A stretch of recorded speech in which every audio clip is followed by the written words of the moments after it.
Take a Ride podcast. I'm your host here, Starks. You can find me on my Twitter handle. It's at Starks_industry. You can also find me on Instagram, One Closing Hero. I'm not here alone this evening, morning, afternoon, wherever you may be in the fantasy world. I have the combo guard running the two, Jacob, the White Knight. How you doing today, brother? I'm doing well, brother. You know, another beautiful day in Colorado, enjoying these mountains.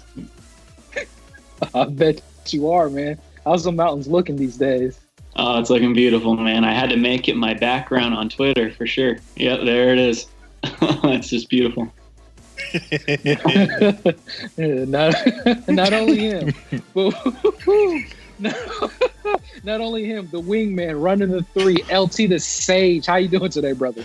Doing good, man. Just trying to get some fresh air up on the mountaintop with my brother White Knight. Breathe it in. Breathe Take it in, yeah. It all in. Hey, listen, this was an interesting games of NFL. I'm sure you guys seen in the playoffs. Obviously, the Texans game, the Patriots game, the Seahawks game. There was one of these experts that went on a rant on what's his name? What's the quarterback? Oh, Carson Wentz on the Eagles, saying he just like sucks and he should have never got paid that big contract. I was like, man, he really went in on him. He says when you need him the most, he's not there for you. Whoa. You can't win games. I was like, goodness, man. And hopefully that he's okay. We hope the best for him. Philly, that was a tough loss for them. So this, like I said, the NFL playoffs, obviously with Brady being out, it's going to be a fun playoffs to watch. But in this episode in particular, what we're going to talk about is some recent news. And at the same time, we're going to play a little game here with the White Knight and LT. We're going to figure out a player that, and actually it's not even a player. It's a segment that I want to bring back from the past. It's called You're Benched. And when you're benched, you got to convince me that you can come off the bench on a bad profile on a player that maybe we had thought would be good. And we got to talk our way. It's almost like negotiating in trade. You got to convince me to come off the bench so you can get back on the court. So with that being said, you guys can check out newlifefantasy.com, join the mailing list, join the forums. It helps us to continue to grow. Check out the listener league. We have the fantasy basketball, baseball, and football articles that we pump out a lot. Also, make sure you subscribe button, hit the bell. It's dinner time. Comment below. Hit the thumbs up on YouTube. LT's putting the hard work behind the channel. He's got the YouTube channel going on today. And also make sure you guys subscribe to Take a Ride podcast. It's available in pretty much all podcast formats. Let your competitors know in your league if you want to get better. And with that being said, I am now officially ready to take people on for a ride. Jacob, I'll pass you the ball there on the recent news for the first quarter there, brother. All right, brother. Start of the first quarter. We got Wendell Carter Jr. He went down tonight. He was helped to the locker room. He injured his lower left leg. It looked to be his ankle. He was actually carried. He was carried to the locker room, which is not a good sign. So I'm going to pass the rock to you there, LT. If he's out for a significant amount of time or even a few games, who do you see stepping up? Yeah, that's a good question. I think it's going to be, unfortunately, a collective effort. I don't know if there's a direct person that's going to get more on the back end. I think they have a couple of young guys there that they might switch between. I know a year or two ago, Cristiano Felicio was somebody that everyone was looking into as maybe a potential budding star, but he's definitely not now. So I don't know if he gets the time. I don't know if they look to the young stud Daniel Gafford. I think that your boy Lauri Markkanen actually may see a lot more availability and time as a big man. Maybe they move him over to the center spot. I doubt it, but this is a big blow for Chicago. I don't know. I'm trying to look to see what their record was. It was 13-22, so 23. So I mean, they're not looking to do too much. So Starks, what do you think? You think they look to one of these young guns, maybe Gafford? Yeah, you touched up on it. Gafford is a guy that I'm a big backer of in a Dynasty format. He was actually inserted into the lineup as soon as Wendell Carter Jr. was helped to the locker room. So this is a situation, if he's available, he probably is in a redraft format. if you're in a deep league, maybe about the 14 or deeper league, he's actually worth a speculative add. And honestly, to be quite frank, if you can if you're okay, I wouldn't say risky. I think you might even want to take a chance on him in a 12-man league, because when you're helped in the locker room, sometimes you got to just take that risk, because if Wendell Carter Jr. is potentially out for an extended period of time, then Daniel Gafford could be inserted into the starting lineup. That was already a beautiful sight to see that he was quickly inserted. It wasn't Thaddeus Young, which Thaddeus Young is going to get a little bit much of a uptick also coming from the bench. But to get Gafford inserted immediately, that's music to our ears. Definitely music to my ears, to the listeners' ears as well, too. Again, in a dynasty format, as I've mentioned all in the beginning of this season of the podcast, I want my hands on Daniel Gafford if I'm in a deep format because of his potential. His per 36 number says he's the real deal. And this is unfortunate for Wendell Carter Jr. I'm not saying he's injury prone, but he has been injured a lot, through his career, in that short career that he's had. Hopefully he's not going to be out for a long time, but we'll keep you guys updated if there's any news that comes up as far as what we're recording. Jacob, your thoughts on this, man? Yeah, it's funny because Wendell Carter Jr., it always seems like he has like 5 different injuries, So this just adds on to the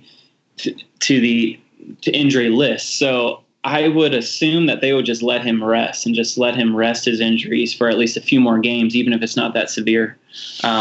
But I agree with both of you gentlemen in that Gafford is the guy that I want to own here for his blocks and his field goal percentage, and I'm sure that his points and rebounds will go up inevitably if he gets some more time. So moving on, we got Zion Williamson is expected to play 5-on-5 with players during Tuesday's practice. Now the owner said that he needs to practice a lot with the team before he would even consider him making a return. So I'm going to fast pass the ball to you there, Starks. Do you see him coming back soon? Do you think they'll take their sweet time? What do you think? I think they're going to take their sweet time. And honestly, if you have him in an IR spot, I'm going to be honest with you. I would, as soon as he gets the opportunity to play, I know a lot of people were like, oh, who do I hurry up and drop? I'm going to be honest with you. I would keep him in an IL spot for a few games to see a few games to see how things work out, because he's not going to come off and start, or even come. If he even starts, he's not going to get 20 plus minutes. Could he? I mean, potentially, but I wouldn't want to take that risk. If you need those wins for the week, I would be hosting him on my bench until I'm comfortable of seeing more minutes from him. I think they're going to handle him with kid gloves. LT, what's your thoughts, man? Same, man. I got the same thoughts. Maybe All-Star break. This might be a post All-Star break start for Zion. Give him that time off, get him some time with the team, get him up to speed, and then play him for the remainder 2-3 months of the season. I think that's what they're looking at. So if you have him in the IL like I do in 2 leagues, just keep him there. Over to you, White Knight. Yeah. I mean, as a Zion owner in a dynasty league, I would be happy if he returns at all. It just seems that the Pelicans really want to hold him as long as they can. But personally, I think that Zion will beg.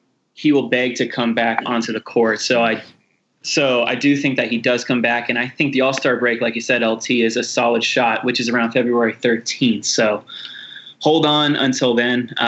Hopefully we just keep getting some positive news there. Next news is that the Kings reportedly are not shopping Bogdan Bogdanović, even though there was report this morning that the Lakers were interested. So I'm going to pass the rock back to you there, LT. Do you think this is a smokescreen, or do you think that the Kings actually want to keep him? Smokescreen. It's a smokescreen because anybody, like, especially Bogdan, he's a good player, right? But if they're at the right price, people are available. Bogdan, I don't think he's untouchable on the Kings. Now, if we're talking about Bagley, if we're talking about De'Aaron Fox, if this was a report about those guys, I would actually believe them because they're invested in those guys. But Bogdan, I don't see them being not invested in his long term. So if they come in the right price, any team, to be honest, come in with the right price, they'll ship him. I think it's smokescreen. What you think, Starks?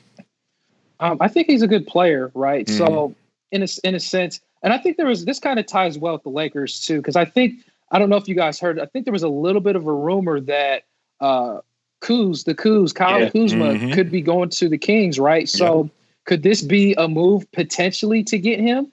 And mm-hmm. the thing is, I mean, this is not going to be something that people want to hear, but I'm just going to be straight honest. I'm just a bold type of GM when it comes to fantasy leagues. In a redraft league, Tubog, he's better to me than Kuzma, right? In a redraft league. That's just my opinion, right? Because he doesn't just give you points, right? He actually does other things. He can come off the bench and really get you and facilitate and give you some assists. He can hit you some threes from time to time. Now, maybe this season he's been kind of in a situation where he hasn't been happy in Sacramento off and on, but could he potentially get moved? He could. I honestly think. I wouldn't be surprised if he got moved. But essentially, what was that question, Jacob? Do I think it's a smokescreen on? Say that again. I'm sorry. Do you think that the Kings actually want to keep him, or do you think it's a smokescreen, or like a chance for the Kings to drive up the price? I think it could be a chance to drive up the price, and I think he's a little bit older too, so he's not like the youngest guy. So I could essentially see them potentially move him to try to drive up the price. What's your thoughts, man? Yeah.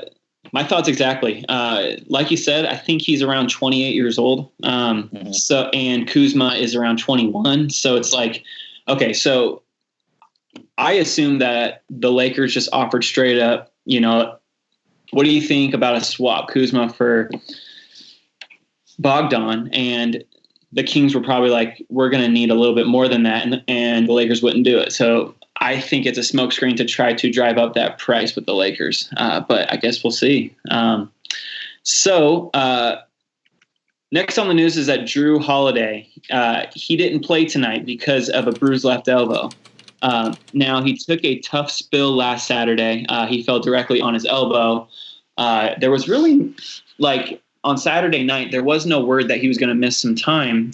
He was a surprise questionable tag on Sunday. So I'm going to pass the ball to you there, Starks. Do you think this is cause for concern, or do you think this is just like a one-game absence?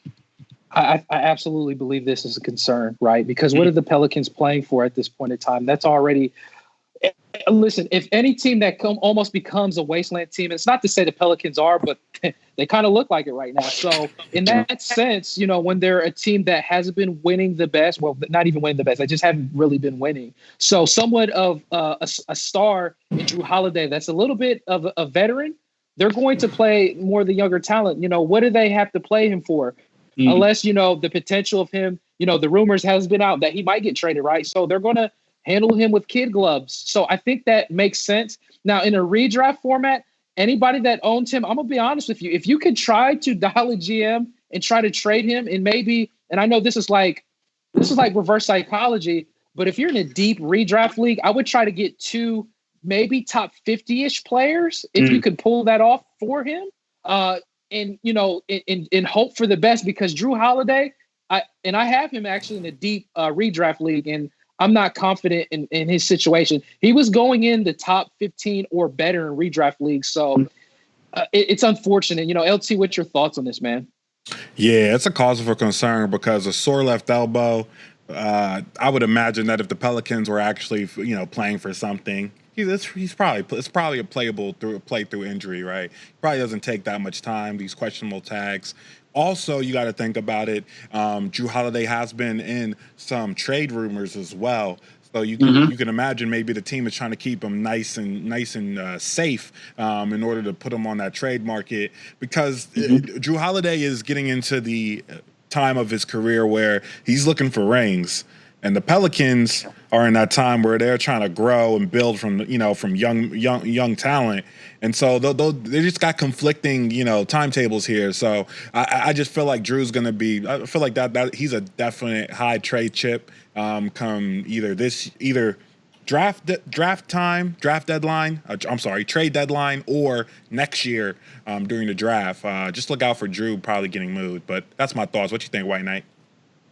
You guys literally took the words right out of my mouth. So there's really nothing else to say. I definitely think it's just a combo of trying to maybe trade him and making sure that the injury doesn't get worse. And there's nothing to play for. So I absolutely agree with the both of you.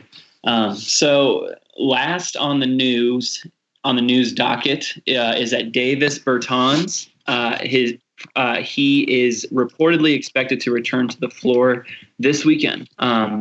We know that the starting lineup tonight was just if you look at it, it looked like a bunch of scrubs. Like it was like Can I steal the ball real quick? Absolutely. Just got a report that Wendell Carter Jr. he had X-rays. It looks like he sustained a right ankle sprain, so X-rays were negative. So that's good news for those that have in redraft formats. But go ahead, Jacob. I'm sorry. Oh no, it's all good. That's good. I mean, that's good news. So with that news, it sounds like it's not that serious. Do you think you would still pick up Gafford? This obviously with this news coming out as we're recording, I wouldn't aggressively try to pick him up, but in a deeper format, I would. In a 12-man league, I wouldn't even think about really picking him up at this point now. But in a deeper format, you might be able to squeeze a game out of him, or actually a game or a couple. Actually, no. If it's negative with Wendell Carter Jr. Now I'm thinking about it. It's almost like he's going to miss a few games. So I would actually still pick him up in a 14-man league, 12-man league. It's solely up to how the team is built for your squad. Right on, Starks. Absolutely. So to go back to Davis Bertans returning, tonight's starting lineup, because Beal was out, was Isaiah Thomas, Gary Payton II, Jordan McRae, Jonathan Williams, and Ian Mahinmi. I mean, I don't know how the game's going. We can look at that later, but they actually beat the Celtics tonight. Wow, that is surprising because I would have expected them to get demolished tonight, but wow, they rallied. But to go back to Davis Bertans, I think that the Wizards really, really need him. I mean, it's a welcome sight, and he was going off before the injury. So I'm going to pass the ball to you there, LT. Do you think that Davis Bertans is coming at the right time, like for like his fantasy owners? Like if you were to see him on your free agent waiver wire, would you pick him up? Man, if he's Bert, I'm Ernie. I'm picking him up right away. Right away. This is my guy. Or maybe he's passing the Bertan in a relay race. Either one. Pick him up. What I'm trying to say, guys, is pick him up. He is a deadly shooter from three. He can carry you. Like Stark said, the threes are, you can get them at a high clip off the waiver wire. That's not like a premium, point anymore. But the way that he does it at a clip and his high efficiency, he doesn't hurt you anywhere else. I love this guy on your team. He's definitely what we used to call a glue guy back in the day. I see Mr. Bertans as a glue guy. What do you think, Starks? Yeah. Oh, this dude has been really impressive this year. I mean, we can juice the orange on him all day because he's definitely been worth it, especially if you picked him up from the waiver wire. I know we've talked about maybe the waiver wire pickup of the year. It could be like Devontae Graham or Kendrick Nunn. But Bertans could be mentioned in this too, to be honest with you. And honestly, we can also talk about homes on homes. The list can go on and on waiver wire ads, but Bertans has been a sweet ad. Now, I know, like you kind of mentioned, LT, the three-pointers, but like you said, I agree with you. Surprisingly, again, he's hitting the three-pointers at a high clip, and you got to respect it. For a big man and center at that, so you love what he's doing. It's unfortunate because he didn't play this game, or did he? No, I don't think he did. Mm-hmm. But, you got to have him for this year, and, that's my thoughts. Love the guy too, Jacob.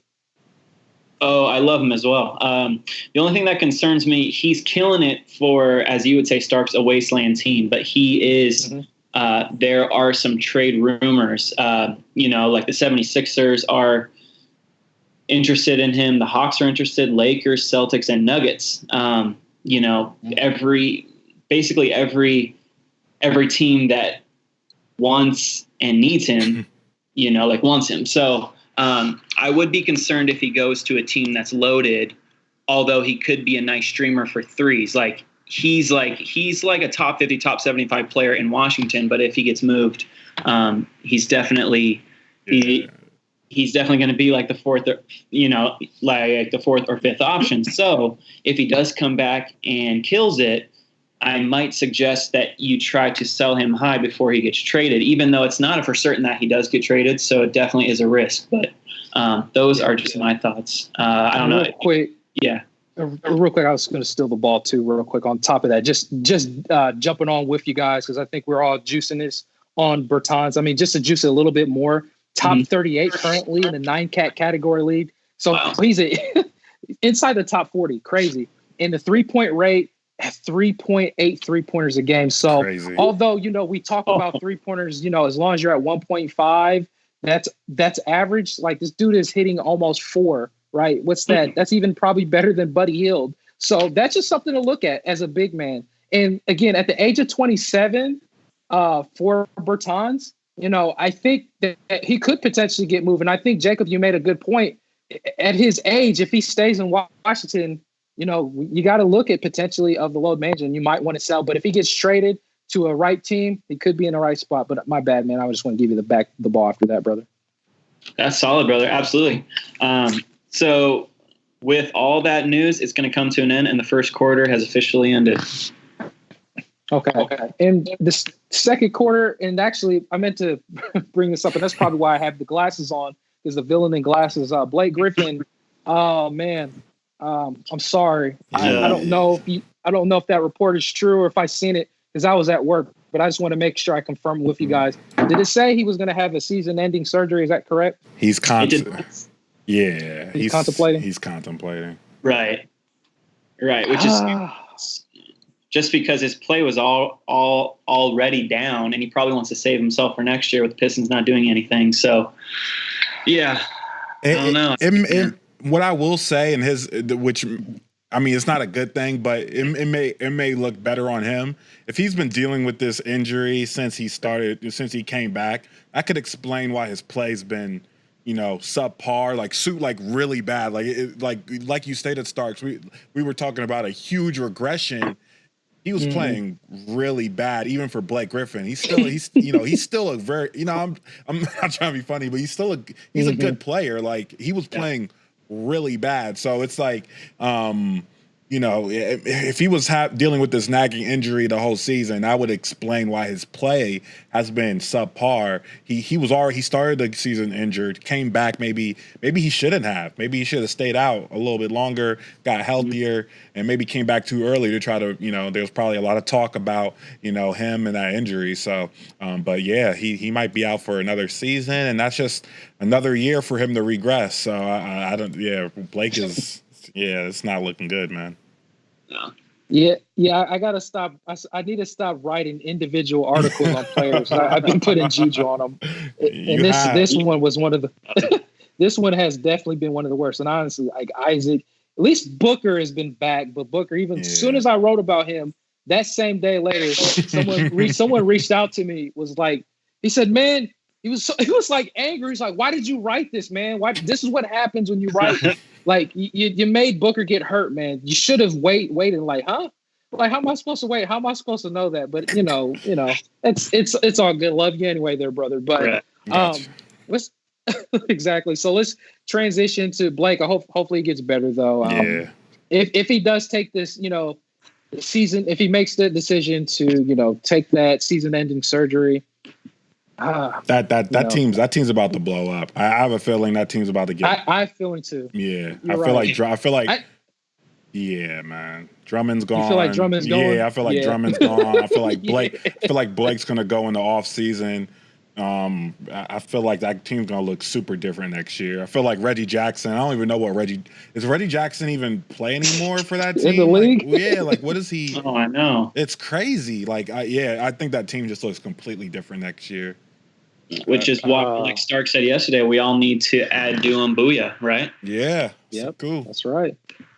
Saku, indeed. And Christian Wood. You guys got to pick up those dudes. You got to pick up those players immediately. They could be potentially league winners, those type of players right there. for the playoffs. So yeah, transition into the second quarter. And actually, I meant to mention the Dynasty format guy that I'm going to say for the third quarter. I think it has to be mentioned is Jacob's guy that I'm going to be honest with you, in the industry, I think you were the only person to talk about him, at least on a positive note. And it's Kelly Oubre this year. He's been blowing up, but we'll talk about that like during my clutch shot. But this game that I wanted to play is the bench segment. So you can almost consider this showing our wouldn't even say skills, because we're not the best traders, although some people consider me the villain in glasses when it comes to trades, but that's fine. So in this bench segment, I want these gentlemen here to kind of convince me of getting back into the game. And what that's going to consist of is I'm going to bring a player on the court, or actually he's on the bench right now, and I want them to try to convince me that they can get this player back in the game. And what I mean by that is, can this player be a better player at the end of the season? Okay. So the first guy up, I'm going to pass the ball to Jacob. The guy that I want to talk about here that is on the bench is Lou Williams. His overall rating right now is 126 overall. He's taken a dip in points. He's taken a dip in field goal percentage. His free throw percentage has taken a dip a little bit. His usage rate has dropped 6 points from last year, and that's a massive drop at 28. He was 34% last year usage rate. Now it's 28% this year. And last year, just to give you a heads up, he was ranked 44 last year. And right now he's ranked again to 126. I need you to try to convince me to get back in the game that you're going to play better. So if you could, Jacob, let me know what he could do to get better this season. All right. Well, sweet Lou Williams, man. He's one of the best. He's one of the best six-man players ever, right? His field goal percentage is definitely down this year, but over the past 3 games, he has played 30 minutes, 25 minutes, and then 35 minutes. He's made 3 threes, 1 3, and then 6 threes. He is averaging about 28 points over those last 3, and those assists are up. He dished out 5 assists, 7 assists, and then this last game he dished out 9 assists. So it seems like over the past 3 games, his arrow is starting to point up. And he doesn't lack confidence. His last quote here, it says, "I'm the GOAT next to all of the superstars. I'm your favorite player's favorite player." So he doesn't lack confidence. Wow. Yeah, right. He's the GOAT, man. Forget MJ. He is MJ's favorite player, He is LeBron's favorite player. So, I still think he has all the opportunity with Paul George, sort of being load managed, Kawhi already load managed, the Clippers need him night in and night out. So his usage is going to stay steady, and it's going to skyrocket every time one of those guys are out. So I would definitely try to buy low on him. So I definitely think he needs to come off the bench and start for his starts. What do you think? Let me ask you one more question on top of that. Where do you think he finishes this season? So what did you say? Where is he currently at? He's currently at 123. He's 120. I think he rallies and finishes probably somewhere in the low 90s to high 80s. Correction, 126 currently. Go ahead. I'm sorry. Okay. Yeah. I still think that he rallies. He gets that field goal percentage up while getting those assists up. I think it's so low because his turnovers are pretty high right now. And like you said, his field goal percentage is down. I think those two will kind of normalize as he goes back to his scoring ways, his 3-point ways. So I'm not too worried about him. I would definitely look to buy low if you can. So I would definitely get him off the bench there. Okay, and then you said you had him pegged at probably around the 90-ish range that he finishes at the end of the season. Yeah. Okay. Yeah. I will give my full standard and results after this contest. Now, LT, getting off of Lou Williams, there's another player that I want you to go ahead and you can sift through as well. The player that I want to bring up is actually a guy that you wanted to choose this guy over Jacob's boy marketing. So this is interesting, right? So I'm sure Jacob's ears is perked up to hear about this guy that he feels like it's going to be better even in the future. And it's Kevin Herter. I already know who it is. Perfect. Oh, you already typing it. He was already so typing Kevin Herter, he was already ready. Kevin Herter, right? So he's been out a lot of this season. And to be honest with you, he's ranked 122 this season currently. Played 26 games. Last year, he was ranked 181. So he's got a little bit better, right? But my question is to you is, do you think he gets better? Or do you think this is a facade in your way? What is your thoughts? I want you to convince me that he needs to get on the court, and that I need you to convince me that he'll play better than what he's doing right now. Of course. First of all, Starks, he was born in New York. So he already has a winner's attitude. He was born in the concrete jungle itself, Albany. Wait a second. That's Knicks? not the no, just kidding. Albany. Not that's not the concrete jungle, but it is upstate New York, a little higher upstate. But listen, he has that mentality, right? Look at his last game, season high. It's 26 points. I told you guys before about Kevin Herter. He's just getting started. He has to stop being ouchy, right? I know you're worried about that. You're scared to pick him off that bench because he gets ouchy a lot. But guess what? He's getting healthier and healthier. The Hawks, they're putting time into him. When he comes back, guess what? They took off that limit tag. They said, you're too good for us to keep you limited to 20 to 25 minutes. So guess what? Now he's playing 41 minutes.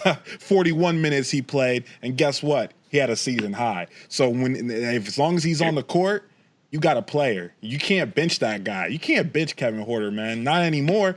Maybe earlier when he was getting 20 to 25, they were putting the shackles on his feet, shackles on his arms. But guess what? He broke free, Amistad style. He's ready. He's here, and he's going to change your life when he's on your fantasy squad. Love it. Okay, that's all right. So let me ask you this on top of that, real quick, LT. Mm-hmm. Where does he finish at the rest of the season this year? You think? Two things. One is a prediction, and the second one is a statement. The first prediction, the prediction, say he ends up top 80 this year. Top 80. Okay. The statement, he will finish higher than Lou Williams. Oh. All right. So this battle, I'm just going to leave it for these two guys because I almost want to bring up two players. But let me say this real quick for both of you guys. I got to let you guys pass. I think you guys both come off the bench. Just barely. You guys barely made it because I'm a guy that is really picky. And what I mean by that is I can think of Jacob saying, I'm paraphrasing it.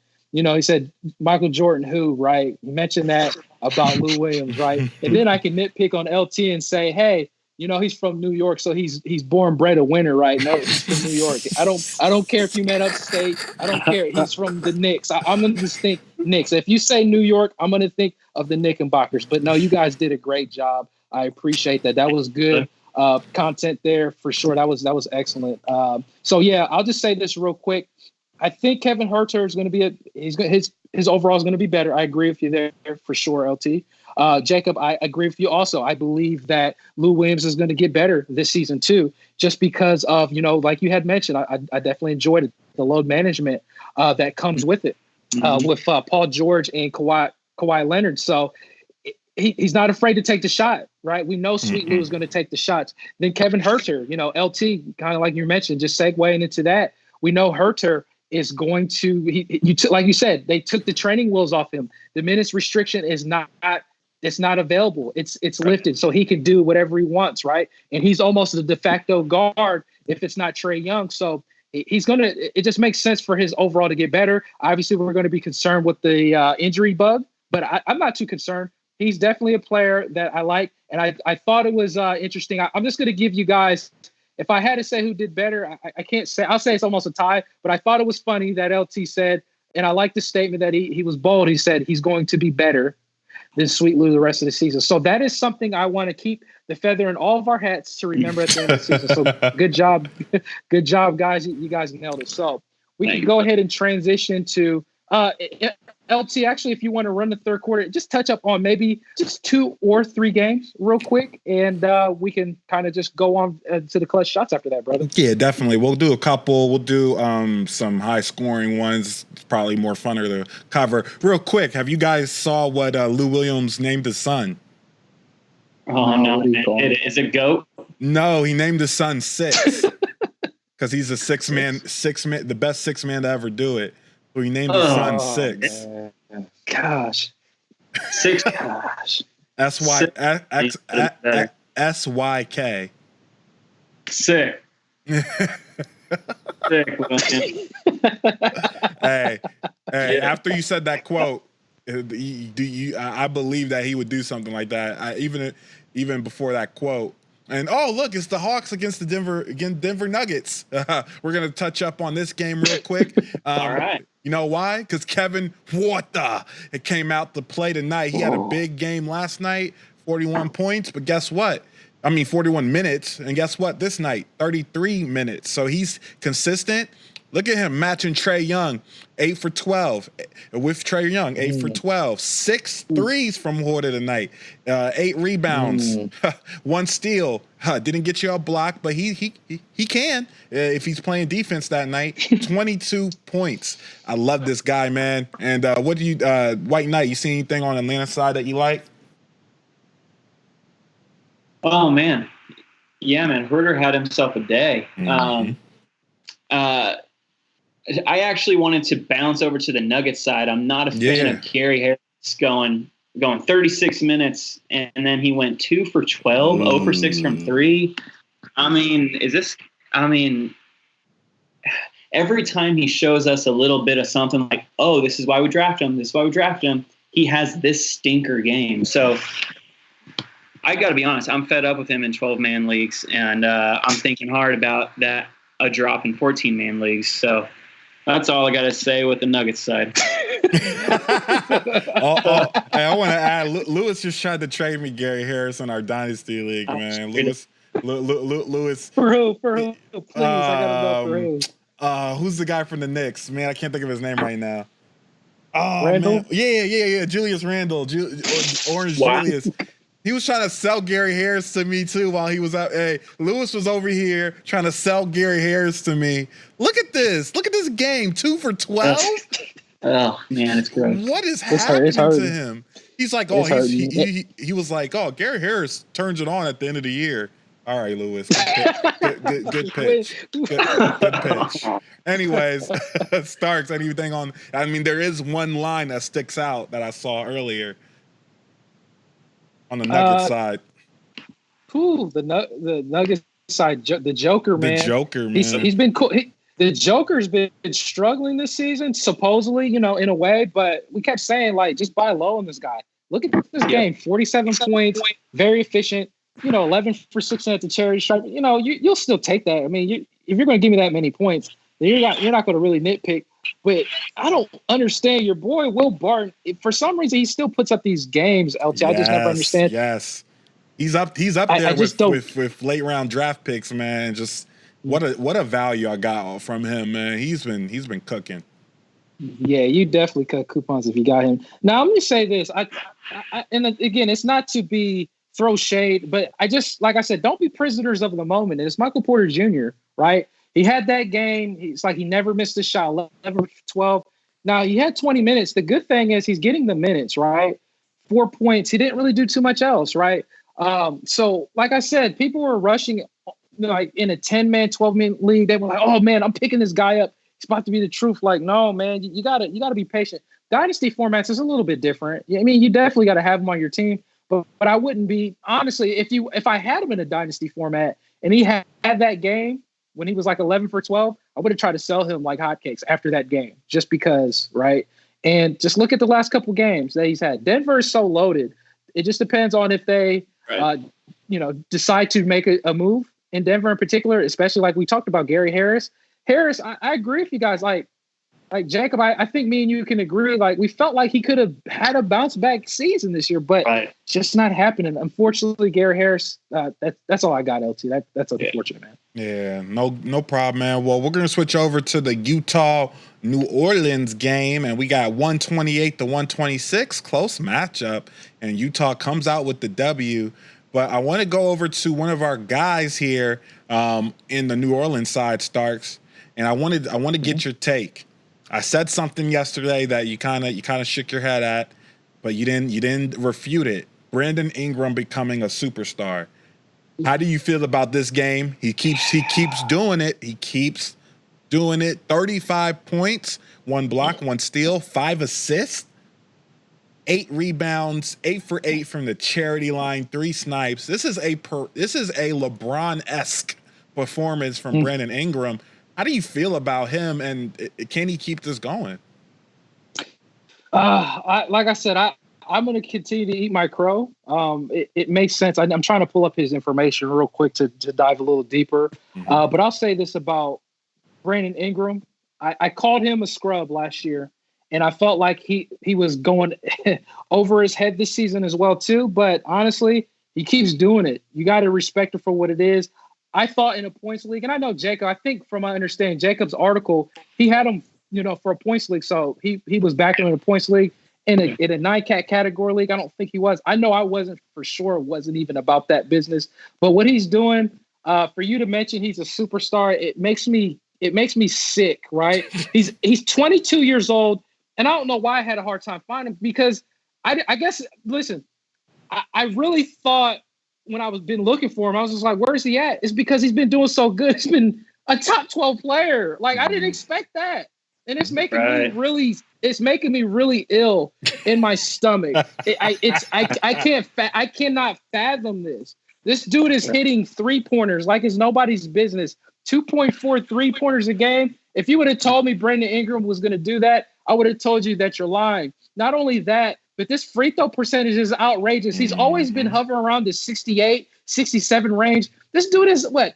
He's 86% this year. Like, I did not see that coming. That's a big jump. That is a massive jump. And, going on this ISO tangent, because I have to eat my crow. I'm wrong. I'm really wrong on Brandon Ingram. And to be honest with you, there's been a lot of players. This has been a weird year in the NBA when it comes to fantasy. I like I said, I'll eat my crow. I was wrong on a lot of players this year, especially like Jaylen Brown. That's another guy that comes in mind. Especially, we know about DSJ. I'm like, that was like the biggest jump that I just thought, like out the wind, like that was going to happen. But Jaylen Brown, I didn't see that coming. But anyways, Brandon Ingram, to get back on this, that 86% in the free throw line, in a nine-cat category league, just to kind of share you the mind of how I play fantasy, I love free throw percentage, man. And I don't punt that. I try not to. And for him to shoot at this clip at a decent rate, he's taking 5 attempts, almost 6 attempts a game. I'm not saying he's hard and esque at all, but he's getting to the charity stripe a lot at that free throw shot.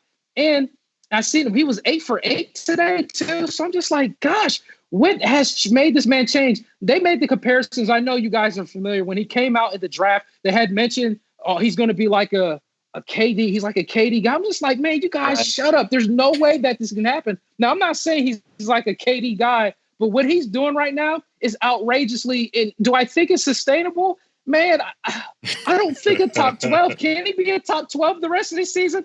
I still don't want to believe it. But like I was saying earlier this year, I kept laughing on my, like a little girl, like, oh man, top 50. I was chuckling like a little girl, like, no way, I'm going to sell him. And look, the joke is on me, right? We even, I just think about like LT, we gave LT a hard time. Me and Jacob, I remember earlier in the podcast, we talked about Triple J. Like LT, you take Triple J, man. You shouldn't have to think about that. You take Triple J, you don't hold on to Ingram or however the trade was. If you had Triple J or vice versa, you're going to get Triple J.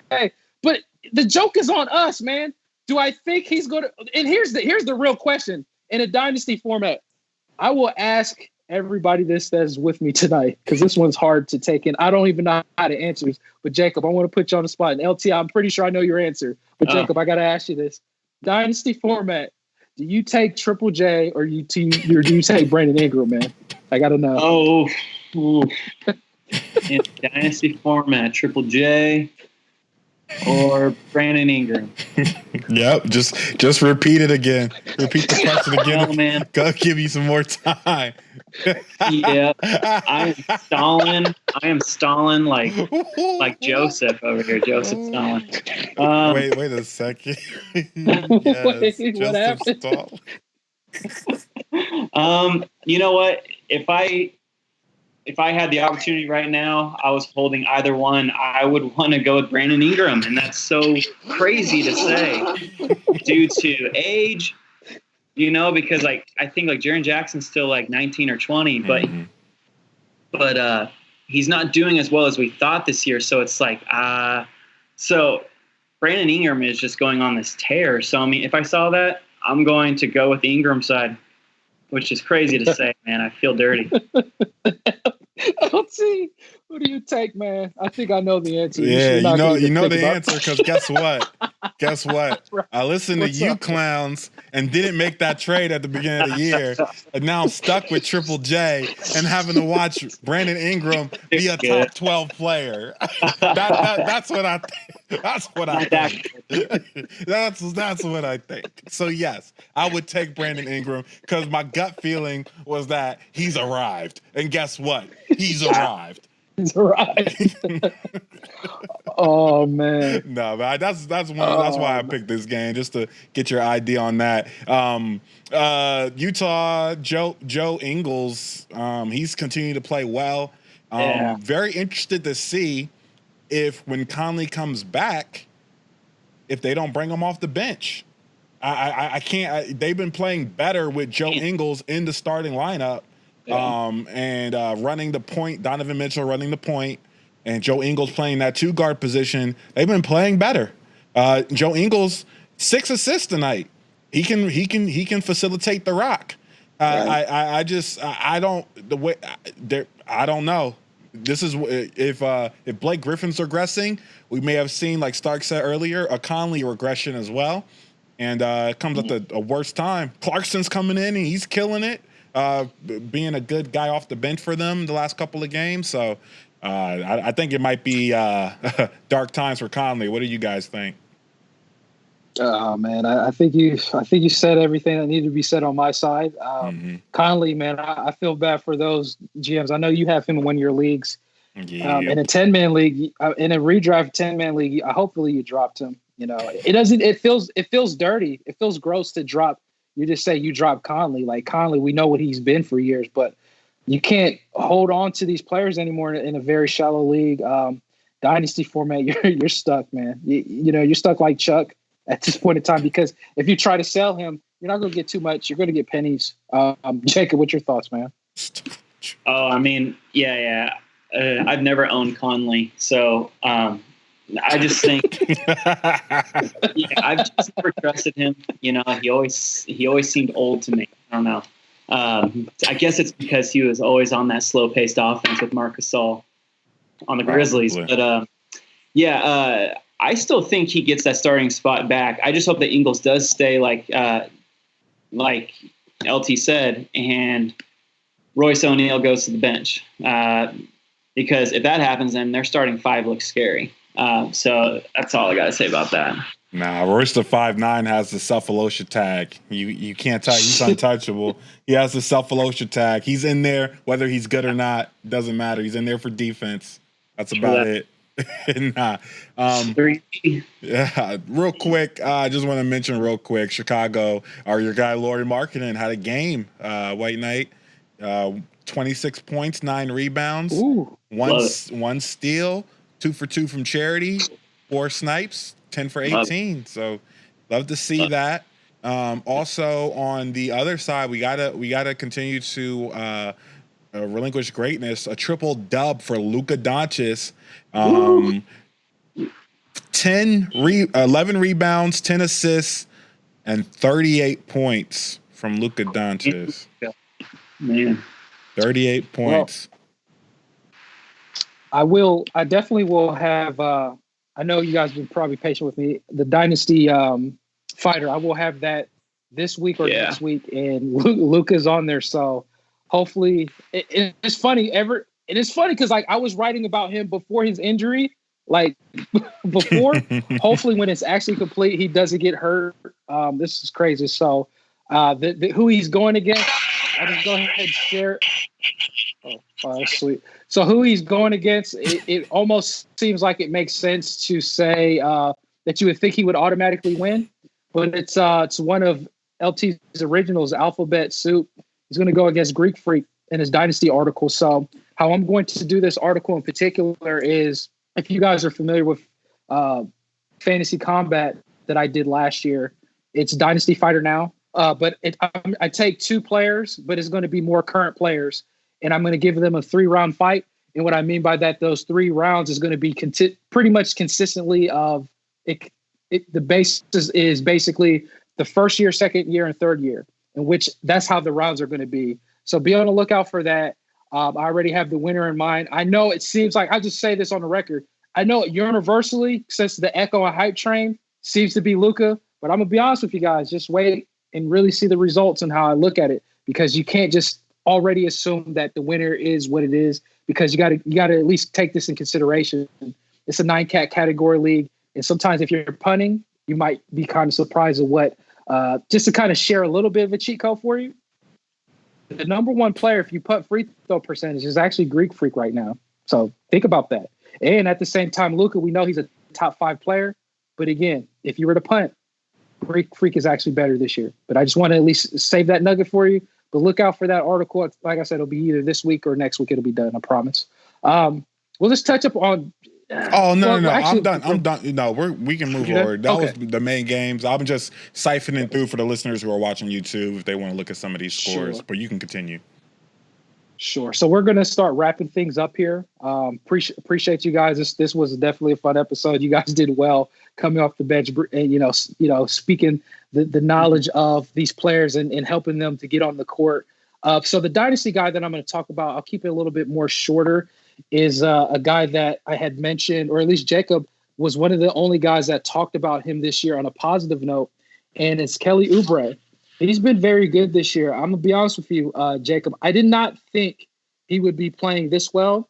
And to me, I think he's still playing a little bit over his head at overall 34 this year. But, he was ranked 87. I thought that was more the range at his best, maybe potentially this year. But no, man, he's killing it. His minutes is up. His points is up this year. His 3-point shots, his rebounds. I can go on and on. Pretty much every single category is up this year except for blocks, but that's okay. That's just nitpicking. His usage rate, it's fairly the same, and that is a beautiful thing. So I love usage rate as the next GM. I put a real high premium on usage rate, but he doesn't need it on Phoenix. He's that good of a player. And to be honest with you, when you have a player like that doesn't need that warranted of a usage rate, to me, that speaks to me of a solid, not only an NBA player, but a solid fantasy contributor.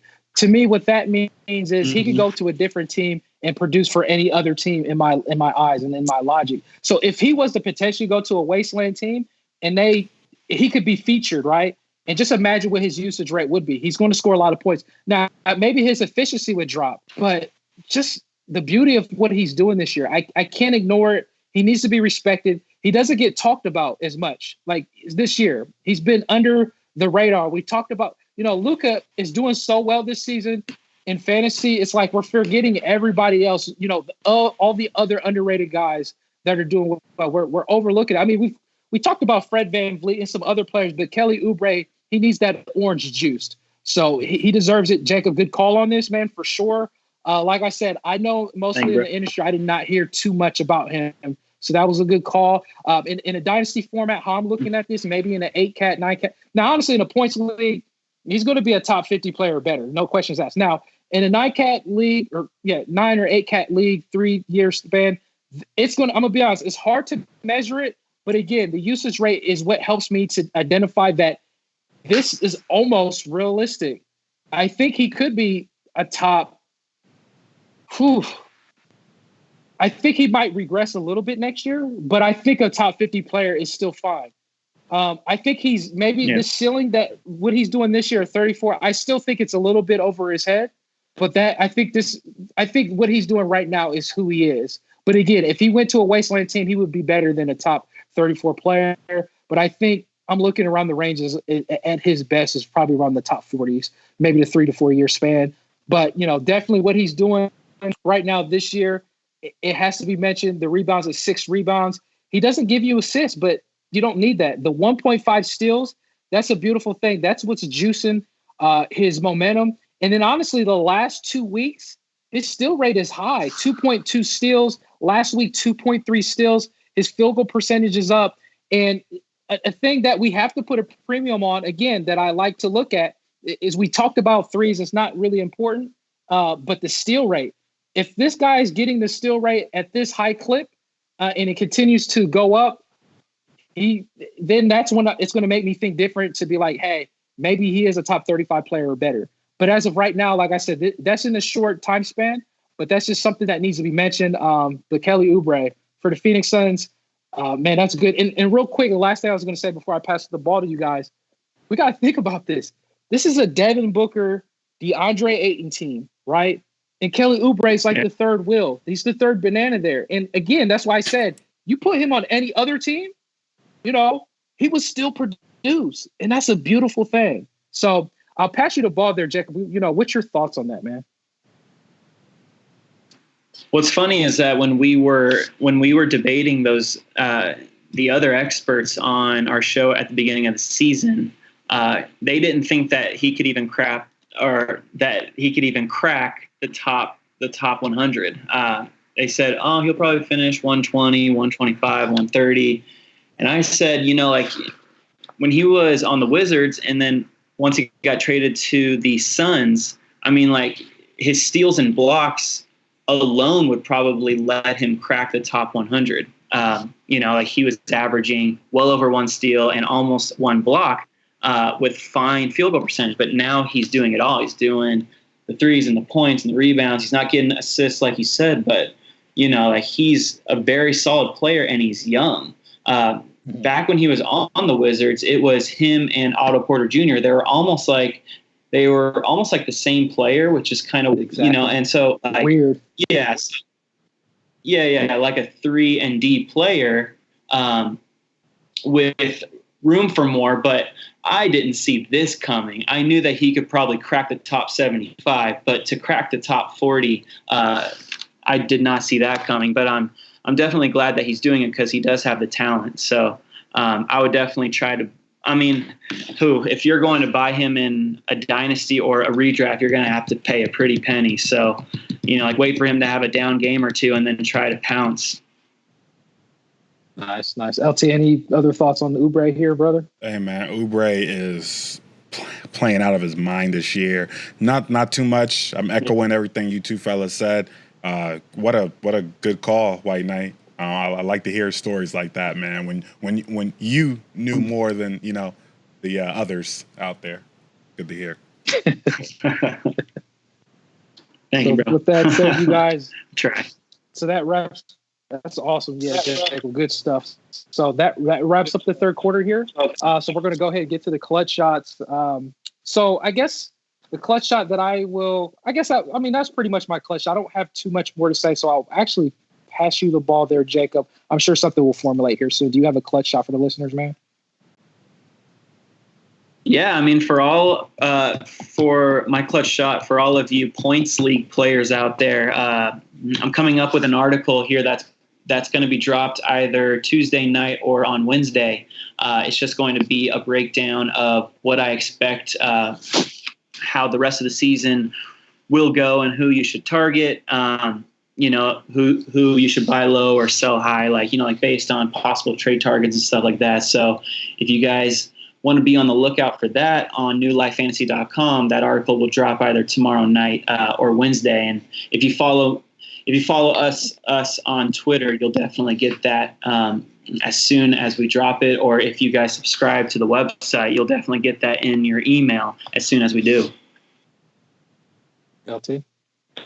Hey, Hey, man, no clutch shot. Love you, listeners. Continue to give us feedback on the YouTube channels, on the rankings. I'll have that done here. I'll have that updated and done for this week in the next 24 hours, hopefully by tomorrow at evening. So, yeah, just give us any ideas, any information, anything. Let us know. Love you, listeners, and that's my clutch. Yeah, I guess the clutch shot's perfect timing for me is it looks like Wendell Carter Jr., although it's like X-ray was negative, he's on crutches. I'm going to go ahead and just grab Wendell Carter, or not Wendell Carter, but Daniel Gafford, even in a 12-man league. I'm not going to beat around the bush. Go ahead and pick him up. Almost even in shallow leagues, I would just go ahead and do it. I don't want to waste time and think and ponder on it. So, yeah, pick up Gafford. And last thing I'll say is, again, we love you, listeners. So give me a follow on Twitter. It's @Starks_industry. I'm the goofy guy with the tattoo, the goofy guy with the bow tie, And at the same time, you guys can give me a follow on Instagram, One Closing Hero. Ask me any questions. I'll get to you at a prompt time.